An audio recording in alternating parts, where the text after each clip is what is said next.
errors, unfounded speculation, and in some cases is simply defamatory. In my observation and my experience, they have always conducted themselves to the highest standards of integrity.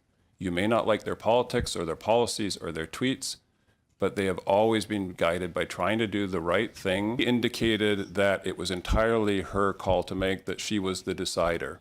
And that is a message, that is a message that the Prime Minister conveyed to the Minister on every situation that I'm aware of that it came up. I worry about the rising tide of incitements to violence when people use terms like treason and traitor in open discourse. Those are the words that lead to assassination. I'm worried that somebody's going to be shot in this country this year during the political campaign. Yeah, that's the clerk.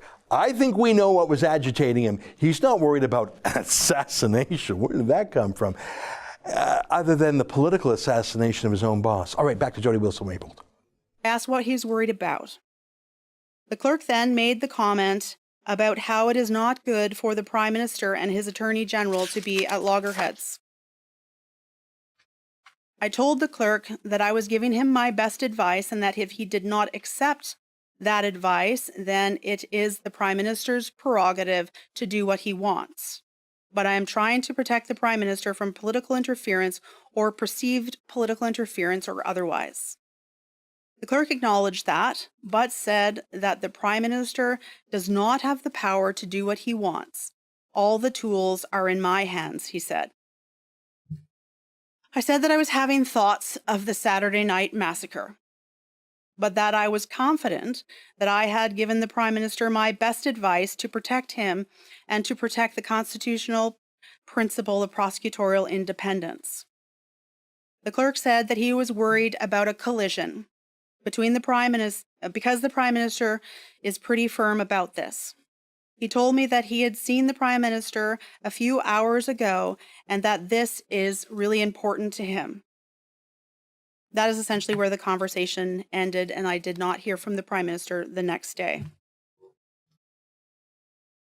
I'm just letting everybody know that as chair, I choose to give you more than 30 minutes. You've exceeded it. I'd like you to be able to finish your statement. Is there anybody that has any objection to that? Okay, so please continue. I don't think anyone in the audience does either. Thank you, Mr. Chair. On January the 7th, I received a call from the Prime Minister and was informed I was being shuffled out of my role as Minister of Justice and Attorney General of Canada. I will not go into details of this call or subsequent communications about the shuffle, but I will say that I stated I believe the reason was because of the SNC matter. They denied this to be the case.